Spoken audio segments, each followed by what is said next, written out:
Hello, everybody. So this is my first time like on camera, so I might be doing fidgeting and stuff. I'm not really used to this, but I have a very special guest today. His name is Johnny. He is a very talented texture artist. He's currently at DNEG. He's worked on a lot of films that you guys have probably that have been in your conscience, probably like Dune, for instance. Yeah, doing part two. Yeah.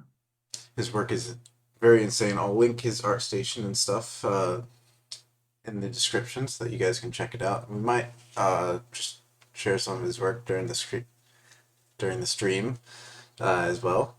So yeah. So in this chat, we hope to talk about sort of like how one goes from a beginner to a professional level, and also just some general like art related stuff. Um, yeah. So without further ado, Johnny, welcome. If there's Thank you anything, for the invite. lovely to have you here, man. Is there anything else that you want to say about yourself that people might enjoy? No, actually, you said everything. I mean, thank you for the super kind words. It's absolutely cool to hear. Yeah, such nice words. As you said, my name is Johnny. I work at DNEG. I'm working as a texture artist and as a look artist, so I can actually also do my shaders, which is pretty cool. I worked on shows like Dune Part 2 at DNEG, or before at Scanline, I worked on shows like The Flash, Aquaman 2, The Mag. And before that, actually, I was on a pretty small Swiss company where we also did a bit of movie action, but mostly commercials and motion graphics. This is a bit my history. Besides of that, I also work as a surfacing mentor at a German 3D school. It's called Pixel Vision, and yeah, I help their students to push their work to the next level. So yeah, thank you again for the invite. Pretty Yeah, cool to be man, no here. problem. Super happy to have you. So I've prepared a couple questions, just sort of going like sequentially through your career, starting as a beginner. So my first one is like, what was your initial inspiration for starting CG, for starting 3D? Ooh, actually, this one was already a tough one when I was looking through the question, because I think there was not a single point where I can say I can pinpoint it to that specific part in my life. I think pretty early in my life there were already some signs that probably said something that I could end up with a bit of a special path to in terms of work. So, for example, right on my first school day, right after kindergarten, the newspaper came to us and interviewed all of the kids what they want to work when they are adults. And they all said some fancy things what kids do, and I said I want to become a constructor. I want to become a constructor. So I think I pretty early had already in me to kind of build things. I was also super into Lego. I love Lego. I created all sorts of things. I was never creating the stuff from the Lego boxes. I also always created my own stuff. So I think, yeah, I just love to build things. And later, when I was in the age of computer gaming, I had a bit the idea to maybe do some game design later. And yeah, actually, yeah, after that, I had a pretty rough life. So my whole perspective changed a lot about many things, and ended actually also up with starting an apprenticeship is a whole different thing. So I started as a car painter, and actually I was not able to finish that. So a bit later in my life, I was able to get an apprenticeship as an industrial painter. So it's actually like a car painter, but he's painting everything that is not a car. So, and then I started with photography, and when you do photography, you also deal with Photoshop. And at some point, I just realized, hey, you can actually do more with Photoshop. It's just edit your photos. And then I started kind of making some flyers for parties and some banners for DJs. And I was always looking for stock images online, and this was so annoying because they were all so weird and all sorts over the place, and kind of Like you have AI to look. before AI was a thing. Yeah, long ago before AI was a thing at all. So actually, the only thing we had AI was in Terminator or so with Mhm. Skynet. Yeah, and actually finding the right stock footage was always a bit challenging. So the next kind of logical step was 3D, because there you can make your own stuff. And then I got actually a version of Cinema 4D. Like, I think so many people started with Cinema 4D. It's interesting. And then I started playing around with Cinema 4D, and I was doing just garbage. Rendering classic spheres on some shiny grounds and all this classical things we beginner do usually. And actually, I got pretty hooked about that, because you can create things. You can create things. Before that, I wanted to draw, but I was so frustrated because I was never able to kind of get onto paper what I have in mind. And with 3D, this was completely different. Mhm. With 3D, I had the first time the kind of the ability to bring a bit more what I have in my head into an image. Yeah. I mean, I was terrible. I had no skill at all, but Yeah. I mean, I was a beginner, but you kind of had this tool set under your ass that you can create things, and yeah, this really hooked me. So yeah, as I said, there I don't think there was one point where I can say that's where I started. I think it was more of a longer transition Yeah. A towards gradual that. gradual shift. I think that's actually a rather common experience. The people Yeah, who like some people will just randomly start 3D one day because they saw like a Blender tutorial or something. yeah. But it's On your not. channel, for example. Well, my channel is like very scary for beginners. So I'd hope they didn't that it wasn't their intro to Blender. Maybe something a little bit less A scary. donut. Yeah, A a donut. donut. Yeah, but those people that just randomly start it one day, I mean, sometimes they'll do great, and sometimes they'll stop it after a few months. But Oh, like, that's fair. yeah, I mean, obviously, no hate to them, right? I'm super proud of them for trying it, but I find that the Ah, people that do the best, like often, like they had tendencies like for being very creative in their whole lives, right? that's true. Yeah. Yeah, like for me, for instance, I started out, I love trees, so I was drawing trees and stuff, and I came across a tree tutorial. I recently found that Yeah. tutorial. It was by the CG Cookie guy. I forget his name.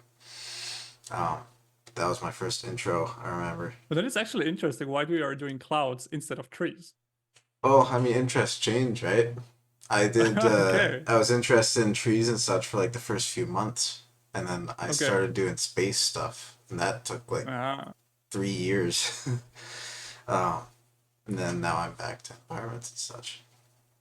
Probably interesting what you would come up with when you start doing trees now with all your knowledge about 3D. Well, that's what I've So been doing, right? Like I have some tree tools and Houdini and stuff that are pretty nice. I think I might have dope. shared some of them with you guys. I don't know. That could be possible. Yeah. Maybe. I've been yeah, I haven't talked too much about them. They are pretty fun. Maybe I'll show you Cool. some stuff after. But that kind of this Cool. kind of segues nicely into another question I had, which is like, when did you start to specialize your skill set? It's like a lot of us, a lot of people can relate. Like they start out maybe doing modeling and texturing and lighting, all that stuff. But then some of them, like very quickly, will turn into like, oh, I like this specific aspect of this workflow. I want to get really good at it. What did that happen for you quickly, or how did? Actually not. I wanted to do everything for a very long time, besides of animation and rigging, because who actually want to do that? That's so weird. No, I'm joking. I'm joking. Actually, yeah, I think my as I said earlier, my main drive was to create things. So Mhm. mostly worlds. So that's kind of a bit, yeah, the generalist way of doing. So you're doing modeling, you're doing texturing, you're doing the lighting. So I wanted to create worlds. And I was enjoying it a lot to do this kind of generalist work. And it changed a bit more into the into my specialization when I started thinking about my career in terms of the bigger studios, and I know they are um, often a bit more specialized in their roles they hired as artists, and I hear it very often that my materials are looking actually pretty good. No one said actually my model is looking good. So sad, but usually my materials were actually nice. So I thought, okay, maybe I have a bit of hang for materials, and then yeah, I started digging a bit deeper into surfacing as a whole, so texturing and making shaders. And then I actually had to agree, yeah, I think my materials are a bit better as my models. Yeah. And yeah, actually, I think, yeah, when I started thinking about more seriously about my further career path, what I want to do. So it was So more like brought out of necessity, you think, than just, oh, I'm naturally quite good at this, so I might just yeah, try to I specialize in was thinking about how can I have the biggest chance to land a job, it. right? So I think doing a step from hobby to doing it professionally on maybe on a small studio is already one gap, but going from a small studio to kind of Hollywood level is another bigger step you have to go, and then you have to plan a bit how do you want to approach that. And for me, the most logical thing was look what you are strong in and then Hmm. push for that. And this was, yeah, materials. So Gotcha. and I'm quite happy Yeah. with that. So Yeah, being specialized and being like actually really good in something is really a nice feeling. But like, absolutely. for instance, I felt that when I was doing space stuff, like I was getting pretty good at it. But eventually, I kind of figured I wanted to do like other stuff because I felt I was kind of almost maxing out my skill set in a couple ways. Yeah. So I've been kind of like rebounding back into the generalist thing, just brushing up on modeling. I still haven't done much Yeah. texturing work, but yeah. That's good. You can do so much in surfacing, so that's actually Oh interesting. So yeah. many people they're scared of surfacing, but why? It's actually, yeah. I mean, Yeah. Has the drive to just create stuff, like create worlds and stuff, has that left you at all, or do you think that's still with you? that's an interesting question. Actually, I think it shifted a bit. Since I'm doing it now professionally, I know that I'm part of building worlds. I Hmm. think now it's a bit less the drive that I want to create a world. Yeah. Now it's more of I'm part of a team that creates fantasy worlds. So yeah, before it was kind of, yeah, like I want to fully created world.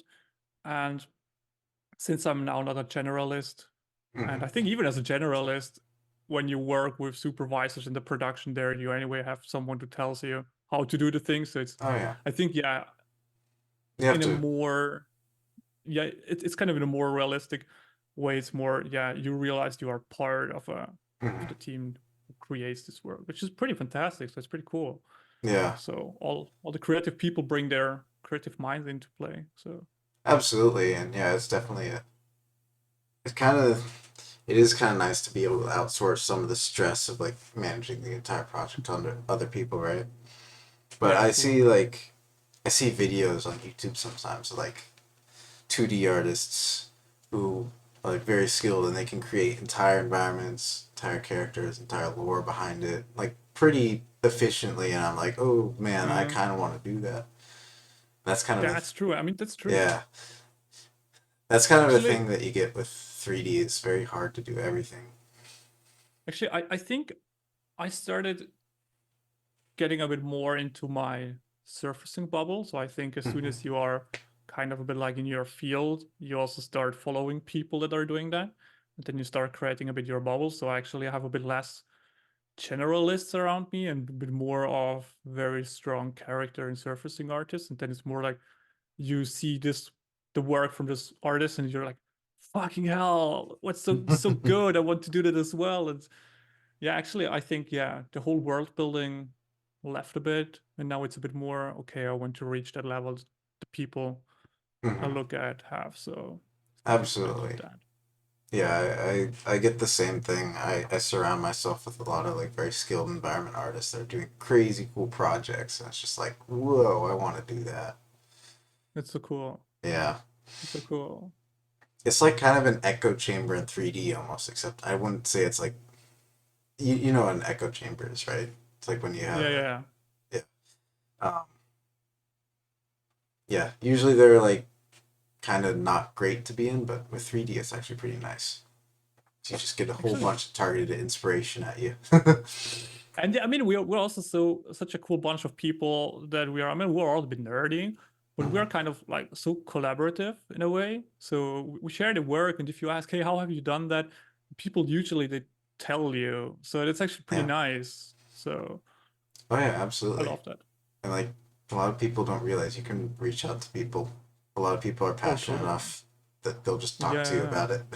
You'll be the one that has absolutely. to tell them to stop talking. Yeah. Yes, yeah. Alrighty, so I think hmm, next question I have for you is what struggles did you face through your early 3D journey? I mean, besides of the fact that I haven't had a clue at all what I'm doing, and when I was asking a bit more experienced artists how to do things, and they were trying to explain it to me, I simply didn't understood what they are talking about. Because yeah, simply, I mean, when you learn 3D, it's a whole flood of information, and you kind of have to start somewhere, and then after a long time, you start understand the things, but until then it was a bit hard to kind of not piss off the experienced people because I simply didn't understood what they're talking to me. And I remember one of my struggle I had for a very long time is because I never went to an art school. I was learning it myself. I was always not sure if the way how I'm doing it was correct. So I was always I always have had in me the emotion of or the feeling of this, yeah, you're not sure about what you're doing. And this was a bit of a struggle, to be honest. And of course, the more experience you get, the more you start to understand where things have to be correct and where things are a bit more open, kind of. So, I mean, when it comes to more technical things in terms of shading, for example, there are certain ways how to do it because you have to make it correct if you want to make it physically and photorealistic correct, right? But there are a lot of creative things and workflow how to approach it, which, yeah, there is not one correct way to do it. And this took quite a bit to learn that. So, yeah, one of my struggles, yeah, in short, one of my big struggles at the beginning was to know what I'm doing. And this constant feeling is yeah, is it correct what I'm doing? Yeah. Yeah, I understand that. For me, I'm wondering if you can relate to this at all. I didn't have much issue with like doing learning technical skills, but I had a hell of a time starting projects. Like I did Mm-hmm. not know if I was gonna I wanted to model a spaceship for the longest time. And if I Yeah. was gonna do that, I'd like put a couple vertices down in a scene. I'd just give up because I didn't know what to do with them. Did you have that Yeah. problem at all? Actually, yes, as soon as I started learning Maya, Mm-hmm. because in Cinema 4D, actually Cinema 4D is a bit like a sandbox. You can just throw effectors together and something cool turns out, right? But as soon as you start learning a tool like Maya or, for example, also Houdini, I would say, there it's a tool. You have to know for what you want to use it. And yeah, I can relate to that. I can relate to that definitely. So Yeah. I think a lot of people can. Like it's very difficult to have like a vision of what you want to do. That's why gathering references is so important, right? oh yeah, I mean it's references. They're the key, and yeah, references, and also learn how to read references is a very Hmm. key point. So I think yeah, starting with references is the earlier the better. The Mhm. earlier the better. And I have skipped it for a very long time. I Same. think it's bad. I mean, to be fair, you actually train your creativity, I would say probably, I would not say better, I would say a bit differently, which is not a bad thing. Yeah. But yeah, I think when it comes to recreating specific things, it cannot work without references. No matter how good you are, you need references. I mean, of course, at some point, you know how a rusted metal looks like, but um, for specific breakups or some specific things or specific looks, you need references, no matter how good you are. So Absolutely. Yeah, I wish I'd started with references a bit earlier too. I think it was like probably a year or two into CG until I realized, oh, I can actually look up images on Google. yeah, Yes. It was like Google is opening a full new, of it. yeah, it was like opening a new door for me, you know? And it's a Yeah. surprisingly simple thing, so I felt kind of stupid. I was like, oh. Yeah, yeah. I mean, my struggle was when people at work were asking me, "Okay, what was your reference?" I'm like, I didn't had one. And this moment where you have to tell a professional you were not using a reference for that is kind of like you feel shamed a bit because Yeah. yeah, references are just a part of working professional, and it's just yeah, this was for me the starting point to look a bit more serious into references. Hmm. For sure. All right. I got another one. So this is like moving on to sort of from like beginner to like intermediate. So this is where I think it's gonna start getting like super juicy because for me at least, the intermediate stage was like the most I guess tumultuous because I Mm-hmm. always felt like I was either riding like a high, I was learning new stuff constantly, Mm-hmm. or I was just like completely stalled out, right? And on Yeah. that note, like, did you have major art plateaus in your like throughout your journey, and like if you did, how did you get through that? Ooh, the sad news is I still struggle with that. It's a bit an ongoing thing, and that's a Hmm. bit kind of like creativity. I know all the people say I'm creative minded, and um, but I lack of creativity in terms of I can think about things myself and can come up with them. So I always rely heavily on things that were already made. So, for example, I did the org that I got from Jay Hill, where I did the surfacing. So I was looking at what he did. I was looking how the movies were with the Warcraft movies, and it's kind of like I knew he was coming up by himself with some ideas. While I'm just not, I was not copying, but I would say I would yeah got heavily inspired, and I see that so often on myself that I do have a certain amount of creativity where I can kind of see things and I want to do it myself that way because I like it that way and blah blah blah. But then I see people, they can come up with things just by themselves because they just have such a creative mind, and I lack a bit of that. And this is a bit of a constant struggle that I face where I don't know that much how I can go around that. So, I mean, over the years, you learn how to deal with it, right? But this is a bit a struggle. So, to be honest, yeah. So, I would love to say you can resolve it that way, but um, yeah, I think it's just, yeah, I think everyone has some difficulties with himself in terms of creative working. So, everyone has his struggles. So, yeah, I mean, what are yours? Actually, I'm interested to hear. What are my struggles? Yeah, Um, hmm, when we're doing some real talk here. yeah, I don't.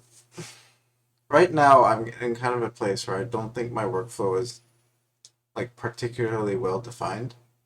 Mhm. So sometimes I'll start a project and I don't really know if it's going to work out or not.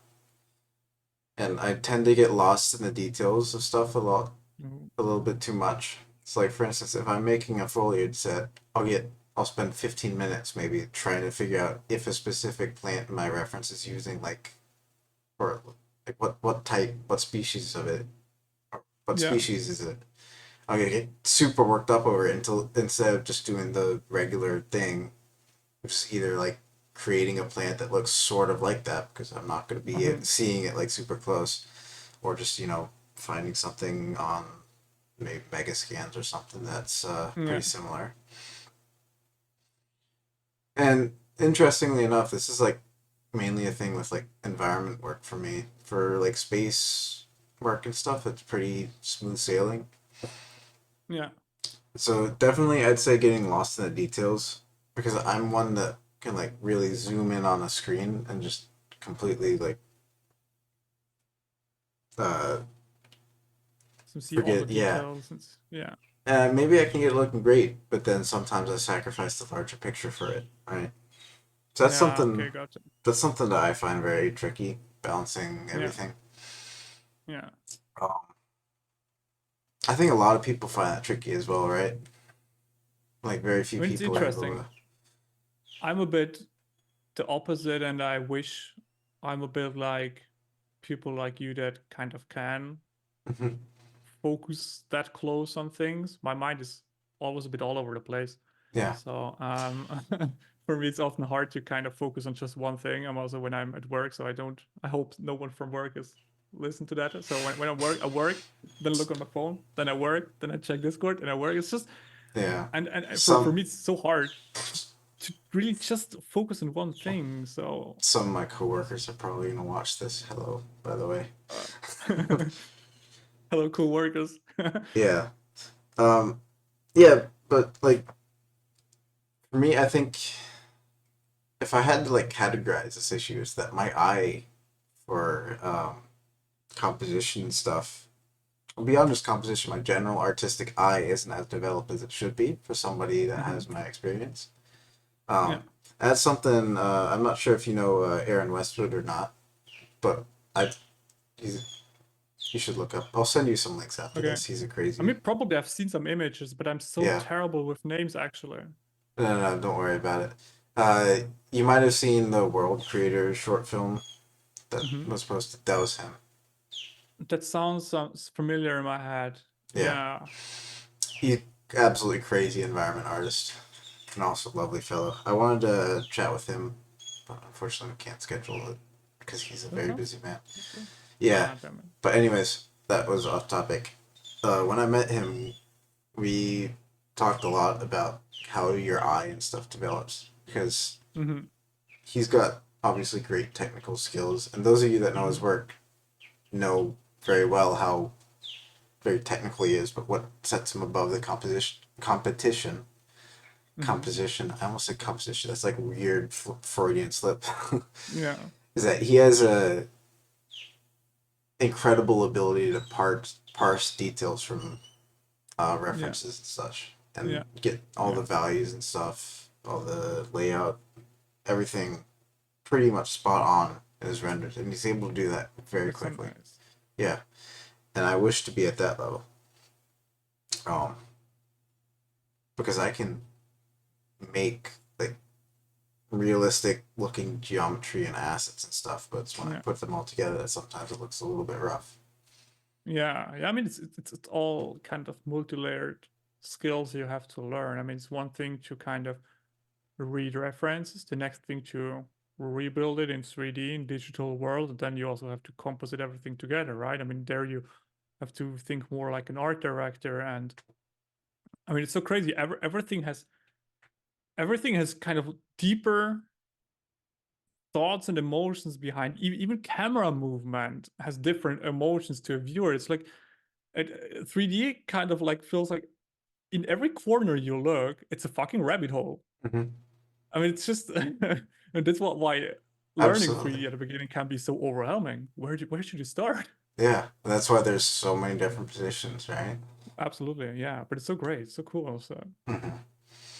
It's super interesting because like an effects guy and like a modeler can have practically zero skill overlap, but can both be incredibly skilled in the general world that is 3D art. Mm, It's just super neat. Such a broad that's so field as cool. well. Yeah, such a It broad is. field. It is. It is. So I got another question regarding like how you are progressing your skills and such. Well, how you more so focus on how you progressed past tense your skills. What was your first like big like significant artwork or like project that you had? Maybe it got like people's eyes on you, or maybe it's just something that you enjoyed doing a whole lot.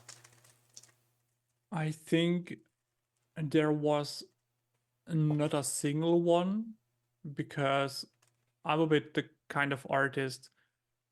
Um, I cannot, or I struggle a bit with sit on one project for a very very long time and kind of make two projects a year, but they're all kind of next level. I'm a bit more the guy. I do a bit more projects. Maybe they have a fewer mistakes in it, but kind of like every project is a step further. So, and I think it's hard to kind of nail it down to one single project. I think it was kind of like with every project, I gained a bit more of online presence and got featured on 80 levels, for example, with my Cyberpunk R2D2 that I did, or also with the Gorillas um, windmill flying island thingy that got featured. I think it was kind of the small things that happened with every project that I got. And also when I reached out to Jay Hill to ask if I can have his work model, and he just agreed to it, was also kind of like, whoa, okay. I think he's considering me as that good enough to kind of trust me. He's insane good 3D model. And I think yeah, it was kind of like this small, I mean small things that came with every project I did. Mm-hmm. So yeah, I think yeah, as soon as I started a bit to understand more what I'm doing, I was able to kind of make a bit better projects. And and then yeah, with every project I gained some milestones, where I gained some attention and I gained some yeah 3D street credibility. I don't know how to say. It's just yeah, I think it's a bit like that. And yeah, For sure. How did it feel being featured on 80 level and such? oh, that was insane. I mean, it was so cool. I was just to me myself, I always just saw me as a random guy doing 3D and just love doing it, but it's by far not that good like some 90% of the folks out there. Mhm. And then when you start getting the features and you start getting some likes on Artstation and people start asking you how you did that, actually, it felt a bit unreal, to be honest. I mean, I was Yeah. super happy to share every tiny bit I knew, and yeah, participate in the community with my 3D work. So actually, also one of the cool features I had was from Pixar, actually, because I Hmm. used RenderMan for a project where I collaborated with a friend. Greetings to Scott Stanton. He got me his crab monster 3D model, and I did some texture work on it, and it turned out not that bad. And I mean, what they said, I look at it, I'm like, shit. And yeah, then the Pixar guys, they featured me. I even got the RenderMan license, which is pretty cool. So Oh, really? This yeah, pretty wasn't nice. for what? This wasn't for one of their challenges that they had, right? No, Okay. no, actually, I just yeah, I just did this crab monster, and he reached out to me and asked, "Hey, are you okay with sharing the resource files and write kind of like a tutorial, kind of like how you did that, what were you thinking, what were your thoughts, and we will feature it on our website, and we will offer you a license for that." So I said, "Of course, sure, let's do that." So it was actually pretty cool, yeah. And yeah, I think this kind of things with every project I had were like also a bit my fuel to kind of push it harder and push it harder. And Oh going yeah, further and going further. So, absolutely. and what is yours? I mean, your clouds actually they went pretty skyrocket. The clouds have been getting a little bit more attention. I'd say the first one was that old black hole image I did, like Right. 3 years ago, maybe 2 or 3 years ago. remember Yeah. I on the CG Lounge Discord server you posted it for feedback and we gave some feedback. Yeah. Um, yeah. I don't think I posted that one, but it was one that was earlier. Mhm. Uh, With the angled black hole. no, no, that one was more recent. Oh. I'm talking about Okay. a really old one. Um, Okay. Okay. Okay. the reason why I say it's the most pivotal, probably at least the first big one, is because it kind of went like I would say like semi-viral over a Mhm. couple of years to the point where I just see it randomly sometimes when I'm just browsing the internet. It's like, oh, I did that. Nice. Ah, that's cool. Oh, that's so nice. That's so Yeah. cool. Um, I'd say yeah, and that got a lot of eyes on my work, That's which is cool. definitely Yeah. nice. Actually, Another, yes, that's yeah, no, go ahead, sorry. I was just gonna say another thing that I was quite happy about was when I got featured on the Gaia website, the quad spinning Yeah. guys. And, like basically pretty much front and center. And that the funny thing is that was an artwork that I wasn't even like that proud of that Mm-hmm. they put on Mm-hmm. there.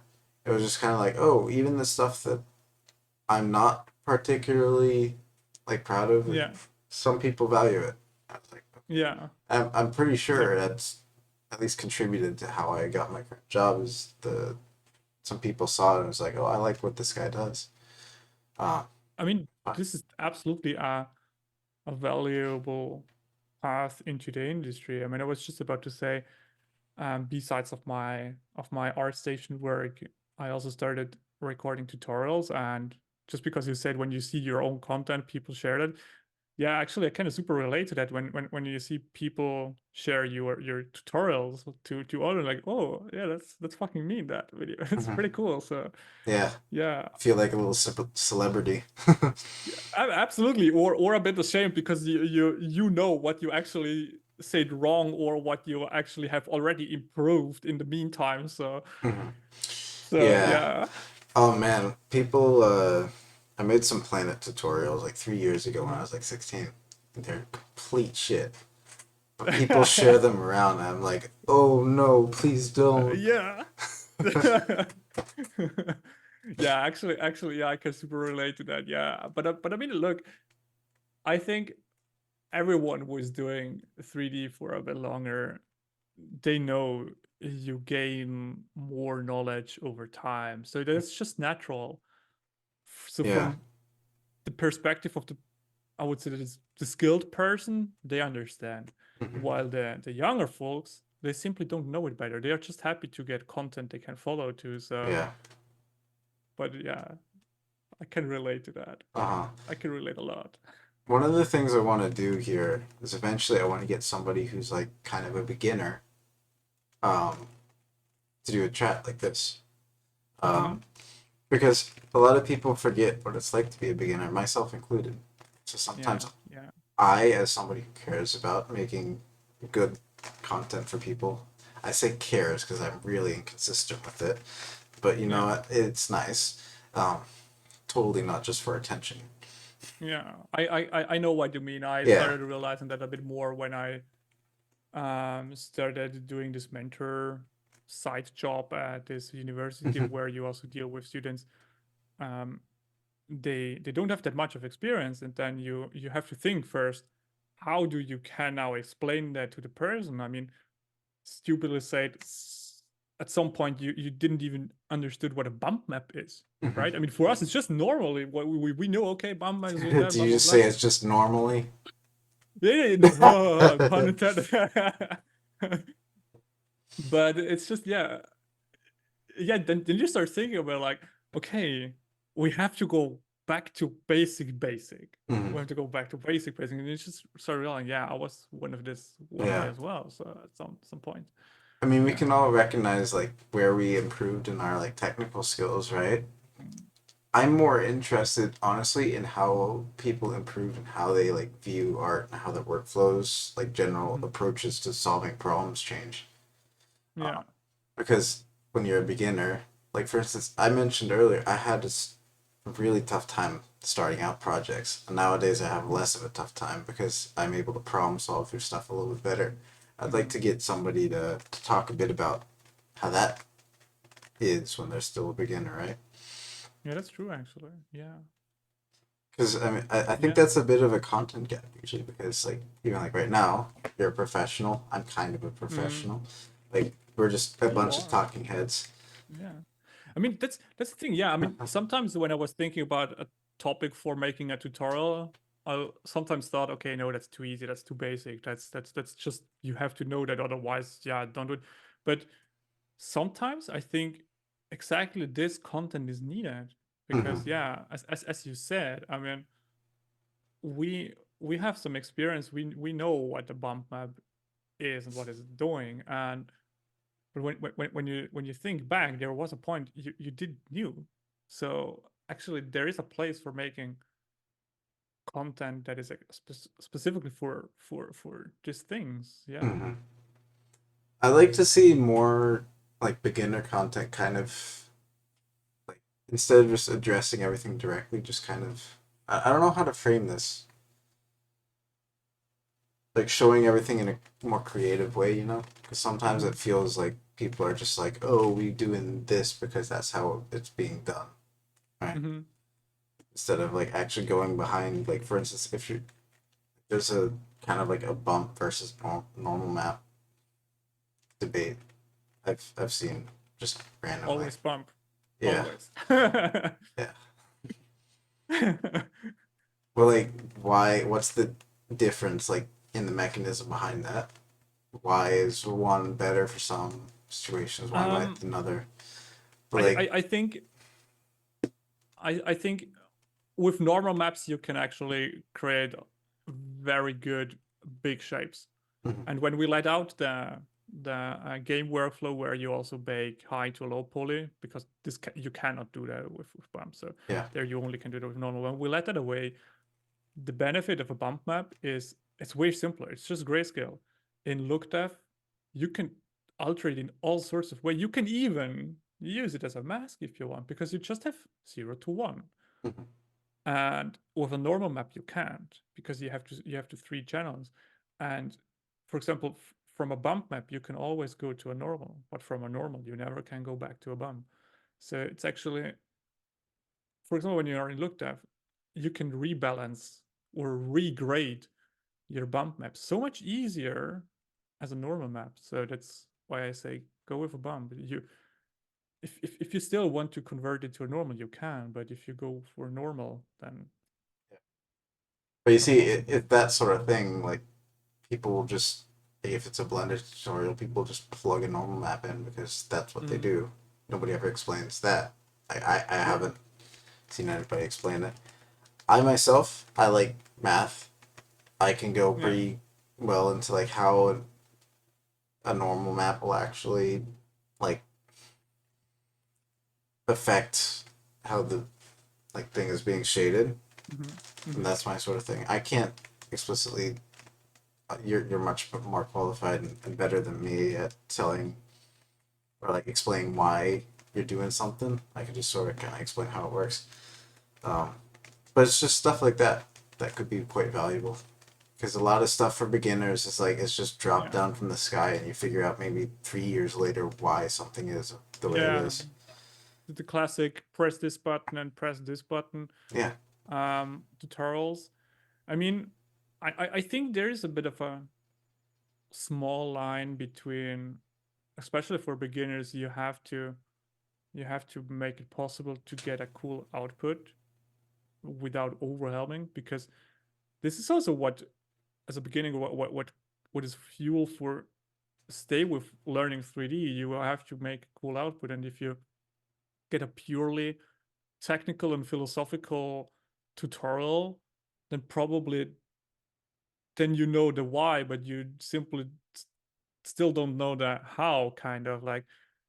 So I think it's a bit, yeah, fine line between moving forward and say, okay, let's do it like that because of that, and then move on. And Mhm. if you still want to deep dive a bit more into why, then yeah, drop a comment and ask, and then probably the guy will tell. Yeah. Yeah. Yeah, that's a good point to bring up. I kind of dismiss that usually the cool factor of tutorials, right? The like how fun it is to follow. I've never really considered that.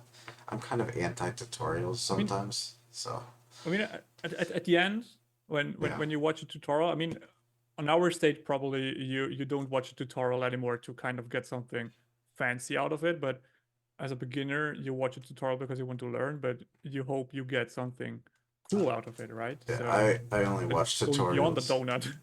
Yeah. I only watch tutorials when I can't get something from the docs.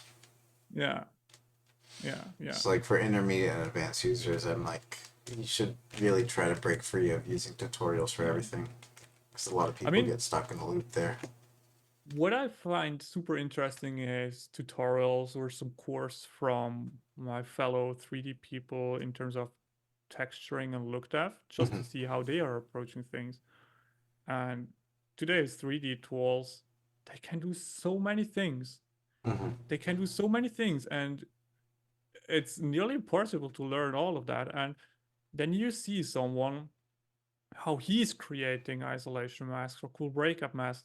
You're like, whoa, this is so much better than my workflow, or I can kind of snip that part out and integrate it into my workflow just by viewing someone else. I mean, technically, when he's doing a character, I know I can do the same in terms of quality, but I'm super interested in how he's doing that. Mm-hmm. So it's That's actually super a interesting to that's a see. perfectly valid way of watching tutorials, right? I think that's definitely yeah. I kind of I kind of like to say I learned Houdini largely without watching tutorials, right? Mm-hmm. But Um, I actually do think that was a good move because I didn't get too mm-hmm. stuck in any of like the pitfalls of like, oh, I'm relying on a tutorial to do basic things. Yeah, I yeah, got to figure out how to do some stuff myself. But now I'm at the yeah, stage where I'm just like passively watching tutorials sometimes.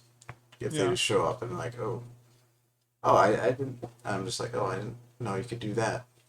Whether it Mm, be yeah, like copying, pasting notes, and then yeah, just yeah, copies sure. their directory. Like that's Yeah, pretty cool. I wouldn't have figured that out. yeah, Um, but it's like watching your friend do make node monsters in a VC, right? Like that's the mm, sort of thing. It's not like relying on that to get your end result. I think that's the distinction between like a healthy way to watch tutorials and like a mm, rather say like unhealthy way. yeah, yeah, yeah, true, yeah. All right. I'm gonna move on to another question if it's all right with you. Sure, sure. Um, hmm. So how hard has it been to keep finding joy in doing 3D while doing it professionally?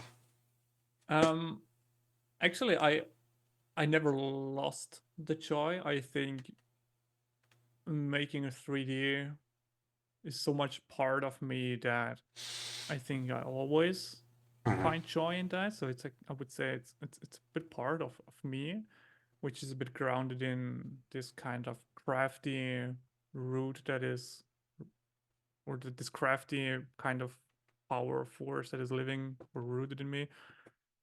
Um, but what I do find now a bit where I struggle is since I'm now in Vancouver working at DNEG, where we seriously only do hero assets. So we are only doing the crazy, crazy, crazy assets, which is super cool. It is challenging, but it's super cool. Mm-hmm. But before I went here, I always wanted to kind of do these assets, and I wasn't able to do that at work because I did have cool assets at work, but I didn't have the crazy, crazy badass assets, right? And then you had kind of this fire to do that in your free time. But since I'm now in Vancouver and I do that at work, I'm I don't want to do that anymore that much in my free time because yeah, I already do it so many hours a day already. And it's also hard to find to find assets that are on this level, Yeah. kind of to work on that levels in your free time. But I still do like a lot to do 3D related things in my free time. Hmm. So I do still enjoy a lot of doing 3D. I just That's good to hear. struggle a bit with finish the project because you started and you love it a lot. Like, oh, it's so cool, you learned something new, but you look at it and it's not as good as what you do at work. I mean, of course not. I mean, the model is probably not on the same level, and you don't even have a render farm to kind of do turntables to see it from all angles. And it's a bit hard to reach the level I do perform at work. And that's a bit of a struggle. And Yeah. then I often don't finish the projects I start in my Yeah. free time. So, Hero assets are rough because that's like weeks or months on the same assets. oh, And yeah, that's like, totally. it'll get you burnt out real fast. I mean, it's also a different way of working because when you do that at work, you collaborate with, for example, the modeling department where you give notes and they change things or they give you a modeling pass, or you collaborate with the animation people when you see your asset first time animated and moving, or with some facial expressions. And it's also collaborating with your lead and with your supervisors who are giving you creative notes. And it's a very different working as compared to when you kind of be your own whole department, right? So it's I think it's a bit probably a bit of a slower way of working because you have the iterations with the reviews, you get some notes, you write them down, you address them. So it becomes a Yeah. bit more There are a work. lot of there are a lot of bottlenecks there. Yeah, actually, it's just it's very different compared to when you sit down after work and you just play a bit around and try out new things. Probably you saw somewhere in a tutorial and then figure out, okay, it looks just dog shit and just try something else. And yeah, Yeah. it's a different style. So Yeah, work 3D and personal 3D are very different. And for me, that's actually been a blessing because even though I might not be the greatest at work 3D, I don't have too much experience working with a whole team, right? I, even when I'm not enjoying work 3D that much, I can still find joy in personal 3D. And even when I'm not enjoying personal 3D that much, hey, sometimes I'm doing something cool at work, and that's nice, absolutely. right? And That's that's, such yeah. a good point. Absolutely. I mean, sometimes you you hate it a bit, go to work because okay, yeah, your supervisor will hate your work you just did, and or you have to fix this kind of things, and yeah, it's just then it's probably a bit less Oh, fun, I but have to match up 20 cameras. yeah, it's just or yeah, you look at your asset, you think it's good, you submit it to dailies, they look at it, yeah, that's not good, that's not good. Like I was loving that so much. Or when they change the eye color and it's just yeah, you don't like that, and Yeah. it's it's working in a team, right? It's yeah, Hmm. But I mean, then there are some good moments. Hopefully, when it's like, oh, the shot got approved. It's like, oh totally, oh yeah, totally. I can tell you. I mean, I cannot go oh into yeah, depth obviously. about Dune productions, but when I had my assets that went actually to review from Denis himself, Hmm. and you get the note back that he actually likes your work, like fucking hell. I mean, first of all, he saw your fucking work, he looked at it, and he's liking it. Like, whoa, that's nice, that's cool, that's really Yeah, nice, actually. it's gotta Yeah, be super cool. Yeah, it is. I've worked on like smaller productions where you gotta basically chat one on one with the Mhm. director, and it's like those are always so fun to do because everybody's so enthusiastic about it. That's cool. Yeah, That's so I cool. can kind of Actually, understand that. actually, when you feel that what you're doing has value, Yeah, and that's you're the a whole. critical piece of the project. Yeah, Yeah, meanwhile, exactly, when it's exactly. in like a Yeah, big thing, obviously you're doing important work, right? But it's like there are probably five other people at your studio that can do what you're doing. yeah, exactly. Yeah, yeah, yeah. So Yeah, I would love to tell a few stories about Dune, but I can't. It's so Oh sad. man, It's so yeah, yeah, sad. yeah. Yeah. Does that stuff Yeah. ever come off NDA or? Um, technically not. And it's also you have shows where things are super crazy strict, Yeah. super crazy, like where they even have to buy at work new workstations that are kind of detached from the whole. It's like crazy. Mhm. It's like crazy. And often it's not even the visual effects studio that has a problem with kind of It's the production company. give a bit of an in-depth. It's more the production studios that are kind of are so hard-lined about things, and It's their money. it's yeah, it's their money, it's their property, and it's kind of like yeah, it's it's it's also. I mean, I don't fully understand it on every level, to be honest. Why can we not share some of our work directly for some? I mean, sometimes you're even in the end credits of a movie, but technically you are not allowed to say what you did. Like, Yeah. We were just. what the hell? I remember having a chat about that with. I don't think I was having a chat, but I remember you talking about that with someone else a couple days ago. It's like, It's exactly that. yeah, And then it's a bit like, okay, like yeah, password protected reels and stuff. It's like, oh that's man. yeah, exactly. Yeah, really. And then it's a bit, yeah, yeah, it's a bit, yeah, it's also a bit a hard topic. So it's Mhm. yeah, I think there are different things that play into account. So yeah, I think sometimes it's not even the visual effects studio, it's more of the production studios, and then the visual effects studios, they just have to follow them, or they just say, hey, we don't want to deal with any law breaks or with any contract breaks, and then they just forbid it completely, kind of like they just want to play the safe route. um yeah, that's actually it's pretty sad, but Mhm. Yeah. yeah. Uh. Yeah. Yeah. Art is generally pretty freeing. It is kind of sad when that stuff gets like so bureaucratic. It's just It super. is. Yeah. It is. um Because you want to like be proud of your work, right? And then you just can't yeah, tell anybody totally. that you did anything. I Totally, understand totally. that from like before the movie's released, but come on, it's already after. Yes, I mean there was an embargo about any kind of topics about Dune for a kind of period of time after the release, which I think is fair, right? Mhm. So they just kind of want their time frame and about having a bit control over the content, and so I think it's fair.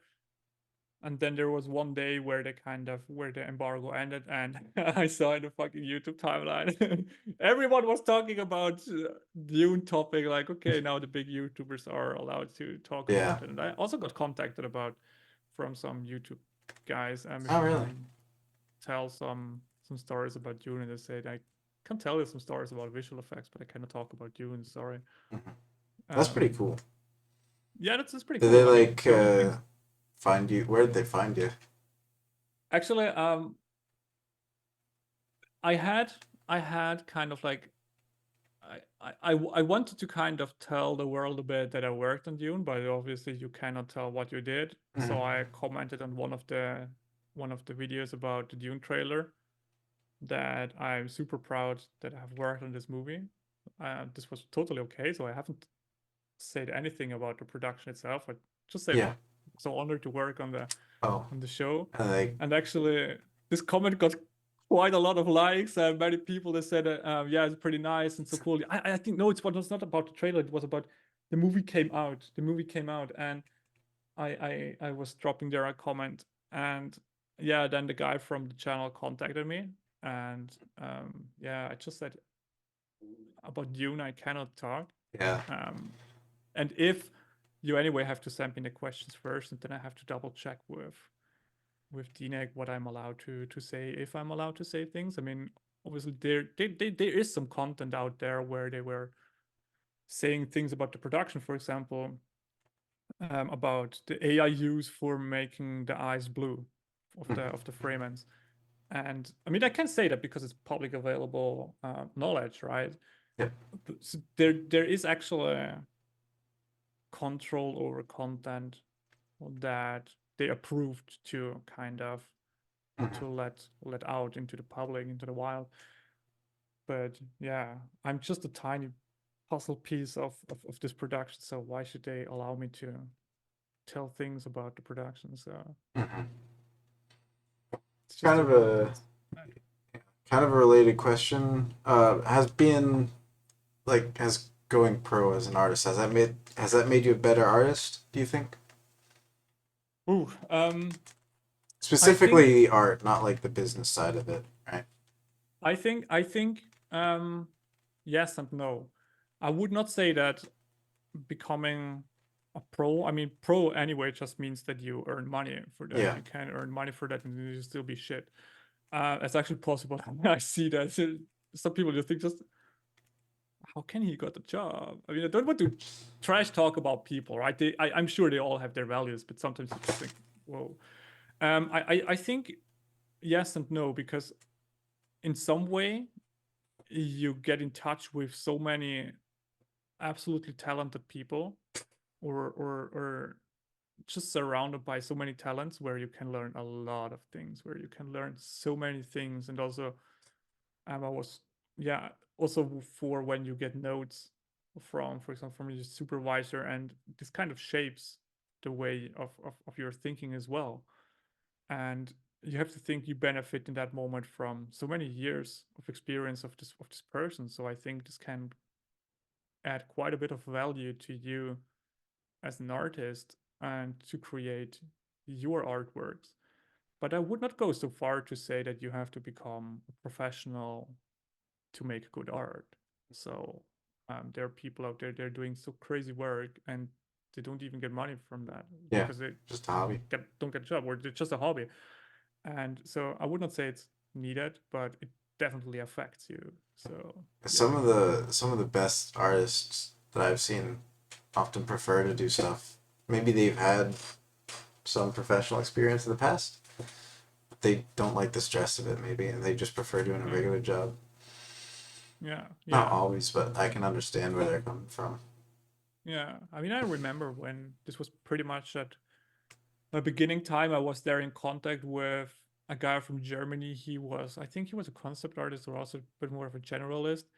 And he's very good in terms of creativity, and kind of has his own style of creating images. It's almost kind of a bit of like graphic artist as well. So, and he's so good, but he doesn't even have that much of followers on Instagram or whatever. And at some point, I mean, I was a bloody beginner. I've asked, why do you don't have that many followers? I see so many people, they have so much more. And then he just said to me, he doesn't care about the followers. He already has the job that so many people dream of. He's working at Scanline. He's getting paid to do fancy shit in movies. He doesn't care about the followers he has on Instagram. He already does what he loves. And like, that's so true actually. And that's so fucking true. And this really sticks to me until today. I mean, when I picked up the hobby as um, the photography hobby again, I post my stuff on Instagram. It's I get excellent, barely by the way. likes on it. Thank you. They get barely likes, and I couldn't even care less because my life is kind of great. I live my dream with my work. I do enjoy making photos. I'm Hmm. happy. I'm happy. I mean, and I know I bring some joy to some people that are watching the stories in the morning when they drink their coffee. That's nice. And Yeah. probably I get 3 likes on a photo I post. And that's just fine. So, Hmm. and that's, yeah, something I can give as a tip to everyone who starts doing 3D or any creative working thing. Don't care that much about the likes. Of course, it's cool when you publish a project and you get hundreds, thousands of likes, but this should not be why you're doing it. Never, never. Yeah. So, Makes sense. Yeah, I think that's a very healthy right? mindset. I think I'm just gonna do one more question and maybe wrap it up. Sure. Does that sound good? Do you encourage other artists to pursue this as a side hustle or full time career? Do you think they should try to keep it Um, it's like a hobby. I think that's a very personal I agree. I was just wondering if you thing. had any Yeah, general views on it. I think I think if you have the feel in yourself that you will love to do that professionally, but you're maybe a bit afraid of, I would say, hey, go for it, try it. Hmm. The way there is probably not that straight. Make with yourself a game plan how you probably could approach it, how you can achieve it, what kind of route you have to go, maybe make a few connections or whatever. Um, but if you just enjoy your kind of stable income through a normal job and you just like to play around and you don't want to deal with anyone telling you your topology is shit, just enjoy doing Well, it in your free I'll still time. tell you your topology shit. Okay, then don't ask don't ask that guy here for feedback. As long as your topology is shit. No, I think that's something someone has to ask himself, do you want to do it professionally or not? And if you can imagine it to doing it professionally, then I think it's absolutely worth to go this route. I think it's vital to kind of think or to try to see it from different perspectives. What could it add to my life? What also maybe do I have to kind of give up for that? Um, but I think that's in general a bit in life about these things where you have to make kind of decisions about your route you want to go in your life. And I just think it's important to think about the things. And as soon as you're set down on one kind of direction you want to go, just doing it. Yeah. Just doing it. So to be honest, when I started doing 3D and when I came to the point where I thought, okay, I can imagine doing that professionally. I actually never thought that I would do it on a Hollywood level in my whole life. And now I'm doing it every day. And I just started walking this path and ended up here. So I think it's just, yeah, a question you have to ask yourself, what do you want? What do you want? So Yeah. Yeah, yeah. that's a good answer. I myself, I I think I'd encourage people to try to do some freelance stuff if it comes their way. Mhm. Because it's one thing to do work for yourself and just have it end up maybe on your portfolio or Yeah. something, but it's Yeah. a different type of feeling to have it actually make it into something that's relevant in some way, Absolutely. I mean, whether it be there are an ways to ad. try Yeah. it out. Yeah. There are ways to try it out. For example, you could try out to kind of participate in the modding community for games. Hmm. Working on some mods, you're kind of remodel and reshade some signs or trees that are going to replace things in Skyrim or whatever. You can try, you can dip your toes into that to find out if it's something you probably will like to do it full time. But it's yeah, it's definitely yeah. I would never say don't do it because yeah, it's not a stable industry or it's not healthy or whatever. You will find bad things about every job. You will find pros and cons about every job. I think it's just something you have to ask yourself: Stay away do you from want to deal the with stay away from the VFX subreddit. that? Have you Hey, been there? It's a bit. absolutely, Yeah. absolutely. I mean, when the whole shit show started with the strikes and everything, and people got laid off, people they are frustrated and they post so garbage opinions and garbage things there, and it's just giving you such a bad impression about the Yeah. industry or about certain studios. And I don't like that. I don't like it because in the end you can have good experience in this industry or at this company, and you can have bad experience at this industry and company. It's just you have to make your own experience. So don't base your opinion based on others' opinions. So Yeah. find out yourself. Also, yeah, that place is there are some very a lot of very skilled people like frequent that, but the people that flock to there are the people that have strong opinions, and most strong opinions in the VFX space tend to be negative. So it's Yeah, a very yeah. biased sample. The people that are Actually, happy in their jobs don't post there. that's that's that's genius. This point you just pointed out. That's fucking genius. That's so true. That's so true. And as an addition to that, something I learned um, through my just a few years now in the visual effects industry is you deal with, I mean, when you start going deeper and deeper into the industry, you kind of get to know some very experienced artists and you get to know their opinions on things. And then you kind of agree to that because you simply don't know it better, right? You think it's a bit like that. But at some point, you also get to know other very skilled artists, and they sometimes have a very different opinion. And then you see yourself faced with, I thought it's like that. Now he's telling me like that.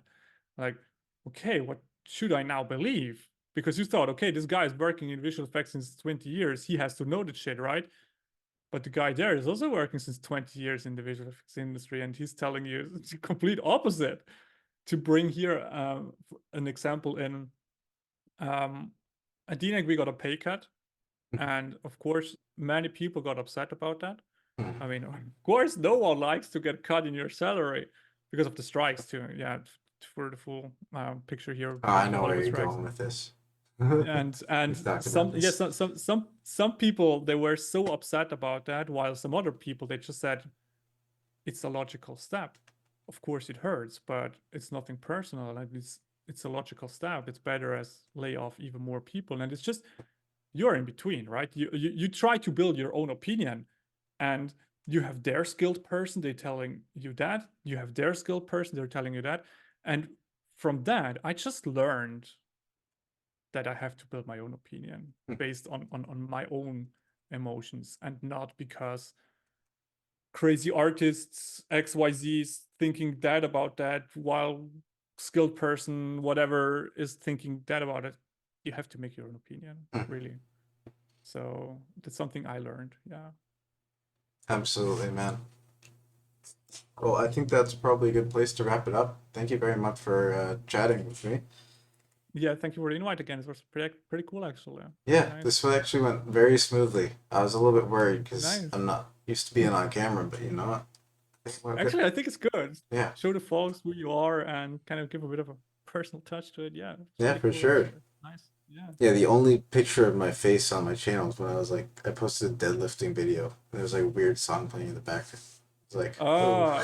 Oh, no, that's crazy, man. How much you live. That's so crazy. That's so Yeah, crazy. I do enjoy that. Anyways, man, That's thank cool. you very much for talking with me here. It's a Thank lovely you. It's a pleasure. conversation. Yeah, Thank you. I will see you Cool. later, Thank man. you. Bye. Bye bye.